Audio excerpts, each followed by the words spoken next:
Halo, perkenalkan nama saya Lukman Wijaya. Di sini saya berperan sebagai moderator.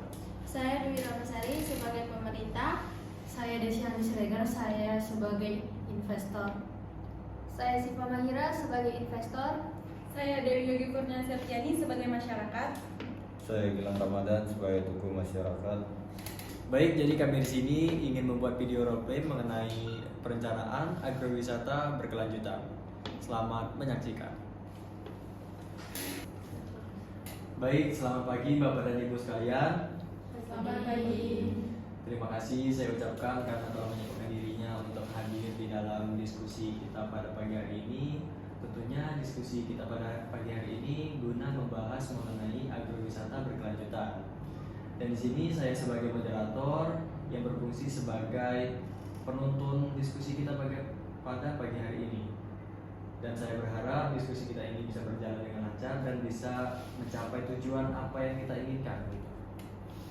Baik, sebelumnya saya ingin mendengar usulan dari berbagai pihak terkait agrowisata ini. Dimulai dari pemerintah.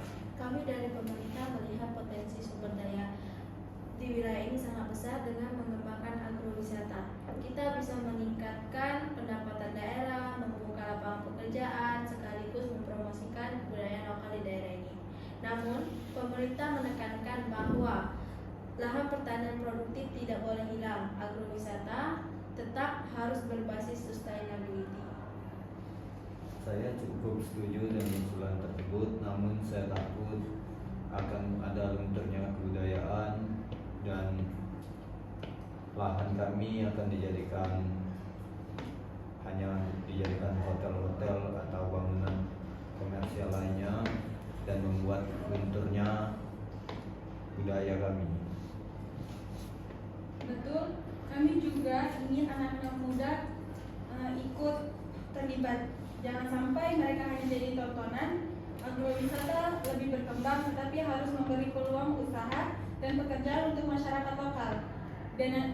Dan yang terpenting, budidaya kami jangan dikomersialisasi secara berlebihan. Kami dari pihak investor sangat mengerti kekhawatiran Bapak Ibu sekalian. Tetapi kami di sini bukan hanya menghapus pertanian saja, tetapi kami mengembangkan wisatawan edukasi. Bayangkan dari pihak luar sana, seperti contohnya turis, ingin belajar menanam padi dan juga belajar membatik, sedangkan mereka tidak mendapatkan di tempat lain. Kami juga ingin menegaskan bahwa investasi ini bukan soal keuntungan. Kami sebagai investor hanya memberikan dana untuk melakukan pelatihan khusus pada masyarakat, infrastruktur desa, dan promosi wisata. Namun kami butuh kepastian hukum seperti perjanjian tertulis dan pembagian hasil yang adil. Oke. Baik, terima kasih dari pihak masyarakat adat, investor dan bahkan pemerintah sudah memberikan pandangannya nih. Terus langsung saja kita memasuki inti dari diskusi kita pada pagi hari ini. Bapak dan Ibu sekalian, kita memiliki 3 isu nih. Yang pertama ada penggunaan lahan, yang kedua ada pelestarian budaya, dan yang terakhir ada soal pembagian keuntungan. Kalau soal ini nih, bagaimana nih proporsinya? Dari pihak pemerintah? Kami dari pemerintah mengusulkan 70% tetap pertanian produktif dan 30%-nya digunakan fasilitas wisata yang ramah lingkungan. Saya setujunya hanya 30% untuk pembangunan dan 70% tetap menjadi masyarakat. Bagi kami itu 30% itu cukup selama lahan ini strategis untuk menjadi akses wisatawan. Baik, terima kasih karena telah memberikan pandangannya mengenai penggunaan lahan ya. Selanjutnya yaitu mengenai pelestarian budaya. Bagaimana nih? Budaya adat kami tidak ingin hanya jadi tontonan. Upacara adat, tarian, atau ritual harus tetap dalam kendali masyarakat adat. Kami menolak kalau investor mengatur konten budaya. Kami paham, kami tidak akan mengkomersialisasikan budaya tanpa izin. Justru kami ingin menjadikan masyarakat adat sebagai pemilik konten budaya. Investor hanya memfasilitasi agar kegiatan tersebut berjalan dengan lancar. Pemerintah akan membuat aturan agar budaya tetap dijaga. Kami juga akan membentuk tim pengawas bersama. Oke, jadi itu pandangan dari mengenai pelestarian budaya ya. Selanjutnya nih, ngomong soal diskusi kita, pasti nih kalau ada investor, harusnya ada keuntungan. Selanjutnya bagaimana nih kalau kita bicara soal keuntungan? Kalau soal keuntungan, bagi kami investor dapat 60%.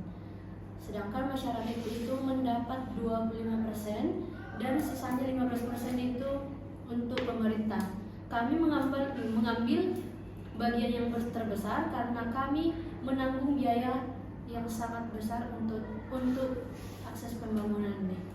Saya tidak setuju atas usulan Ibu karena jika lebih besar di bagian investor maka lahan kami akan dikelola kalian dan kami tidak akan cukup membiayai hidup kami. Jadi saya setuju di pembagian 40-40 dan pemerintah 20%. Nampaknya nih ada perbedaan nih dari usulan mengenai keuntungan. Kalau kayak gini, bagaimana nih titik tengahnya? Bagaimana kalau 50% untuk investor, 30% untuk masyarakat, dan sisanya 20% untuk pemerintah? Saya pikir itu lebih adil dengan catatan masyarakat juga dapat pelatihan dan kesempatan kerja. Kami dari pemerintah sepakat, jadi pembagiannya 50% investor, 30% masyarakat, dan 20% pemerintah. Oke, baik. Jadi Bapak dan Ibu sekalian, kita bisa tarik kesimpulan nih bahwasanya 70%-nya itu kita alokasikan kepada pertanian, selanjutnya sisanya yaitu 30% kita alokasikan kepada wisata berkelanjutan. Dan hal ini pun tentunya keuntungan 50% diperoleh oleh investor, selanjutnya 30% untuk masyarakat adat dan 20% untuk pemerintah. Dan perlu diingat nih Bapak dan Ibu sekalian bahwasanya investor di sini hanya berfungsi sebagai fasilitator. Dengan catatan, investor harus memberikan pelatihan dan peluang kerja bagi masyarakat. Selanjutnya untuk pemerintah di sini tugasnya sebagai pengawas dan untuk pengendalian bersama tim gabungannya. Baik, dari kesimpulan yang kita dapatkan tadi, apakah pihak dari pemerintah setuju? Setuju. Selanjutnya investor, Setuju? bagaimana dengan masyarakat adat? Saya cukup setuju dengan usulan tadi. Oke. Baik, Bapak dan Ibu sekalian, karena di sini semuanya sudah setuju, selanjutnya kita akan memasuki sesi yang kita tunggu-tunggu, yaitu penandatanganan kontrak. Dan perlu diingat juga bahwasanya jikalau sudah melakukan penandatanganan kontrak, maka dimulai juga kerjasama kontrak kita untuk wisata berkelanjutan ini. Baik, dipersilakan untuk pihak pemerintah.